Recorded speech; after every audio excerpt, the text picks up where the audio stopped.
بسم اللہ الرحمن الرحیم۔ السلام علیکم۔ اکثر دوستوں کا یہ سوال تھا کہ فری لانسر جو ہیں جو آن لائن کام کرتے ہیں ان کے بارے میں ٹیکس کے حوالے سے کیا ڈیٹیلز ہیں، کیا ان کو FBR میں رجسٹرڈ ہونا چاہیے، اور دوسرا سب سے اہم سوال یہ تھا کہ کیا کرپٹو کرنسی جس طرح بٹ کوئن اور دوسری ڈیجیٹل کرنسیز ہیں کیا یہ پاکستان میں لیگل ہیں یا نہیں۔ یہ دو سوال بڑے اہم تھے اور بہت دوست پوچھ رہے تھے۔ آج اس حوالے سے ہم گفتگو کریں گے، اور ویڈیو کی ڈیٹیل میں جانے سے پہلے اگر آپ میرے چینل پہ نئے ہیں تو اس کو سبسکرائب ضرور کر لیں۔ اگر آپ FBR میں ہوتے ہیں تو آپ کو کیا فائدہ ہوگا؟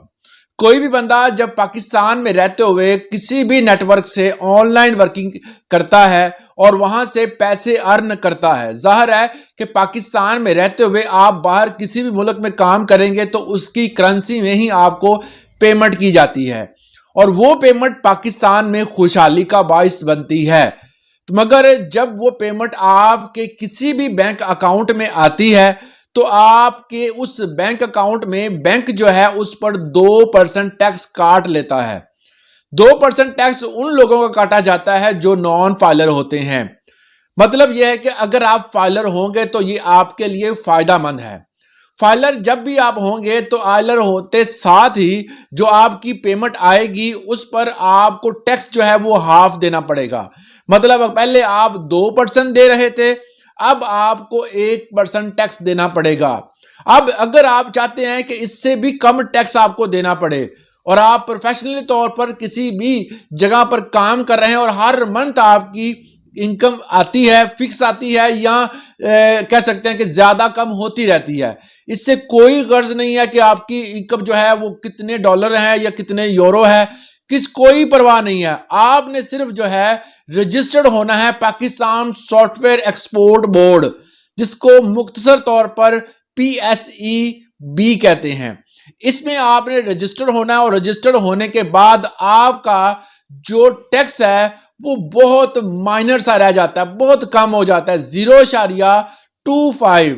مطلب آپ کہہ سکتے ہیں کہ 2% کا بھی تقریباً 2%، بہت کم، 0.25% نہ ہونے کے برابر یہ ٹیکس ہے اگر آپ Pakistan soft where export board سے رجسٹرڈ ہو جاتے ہیں۔ ان دو طریقوں کار سے آپ اپنی جو حق حلال کی کمائی ہے اس کو سیو رکھ سکتے ہیں، ٹیکس سے بچا سکتے ہیں۔ یہ تھا کہ اگر آپ فائلر ہوں گے تو اس کا فائدہ۔ دوسرے نمبر پر جو سوال تھا کہ کرپٹو کرنسی کے بارے میں کیا خیال ہے۔ اب کرپٹو کرنسی کے حوالے سے جو بھی بندہ اس کو اپنے اکاؤنٹ میں اس پیسوں میں کنورٹ کر کے لے کے آتا ہے اور وہاں سے ودڈرا کرواتا ہے یا کروانے کی کوشش کرتا ہے تو اس کا اکاؤنٹ جو ہے وہ بلاک کر دیا جاتا ہے۔ بہت سارے دوستوں کے سوال تھے، مجھے انہوں نے میسیجز بھی کیے، میں نے ان کو بتایا کہ ابھی فی الحال جو ہے کرپٹو کے اوپر پاکستان میں ورکنگ جاری ہے۔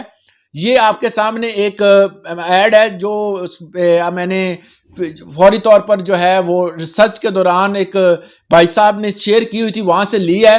تو اس میں باقاعدہ طور پر ہماری اسٹیٹ بینک آف پاکستان کا ایک سٹیٹمنٹ ہے کہ کوئی بھی جو بندہ بٹ کوئن یا کسی بھی ڈیجیٹل کرنسی میں کما رہا ہے اس کو جلد جو ہے وہ لیگلائز کیا جائے گا۔ پہلے جو ہے وہ لیگل نہیں ہے۔ اس حوالے سے ایک محترم ہمارے پاکستان میں وقار زکا ہیں، انہوں نے بڑی ورکنگ کی، انہوں نے پاکستان میں یہ چیز انٹروڈیوس کروائی پاکستانیوں کو آن لائن ورکنگ کے حوالے سے۔ ابھی بھی وقار زکا وہ واحد بندہ ہے جو پاکستان میں ڈیجیٹل کرنسی کو انٹروڈیوس کروا رہا ہے، اور بہت سارے لوگ جو ہیں وہ اس سے ذریعے پیسہ بھی کما رہے ہیں۔ وہ پیسے کمانے کے نت نئے ڈیجیٹل طریقے بتاتا ہے۔ اب اس نے کافی حد تک جو ہے ہمارے جو کورٹس ہیں، یہ سندھ ہائی کورٹ میں یہ کیس بھی چلا تھا، تو اس کو کافی حد تک اس نے انفارمیشن پرووائڈ کی، مگر تب جو ہے وہ اس کو لیگلائز نہیں کیا گیا۔ اب جو ہے حکومت اس طرف آ رہی ہے، جلد جو ہے وہ اس پر ورکنگ کمپلیٹ ہوگی اور اس کو بھی لیگل طریقے سے آپ انویسٹمنٹ بھی کر سکیں گے، وہاں پر ورکنگ بھی کر سکیں گے۔ یہ تھی آج کی اچھی خبر، مگر اس کے ساتھ بری خبر یہ ہے کہ ابھی تک یہ لیگل نہیں ہوئی۔ اس والے سے اگر آپ کو کوئی سوال ہے تو کمنٹ سیکشن میں ضرور پوچھیے گا۔ اجازت دیں، اللہ حافظ۔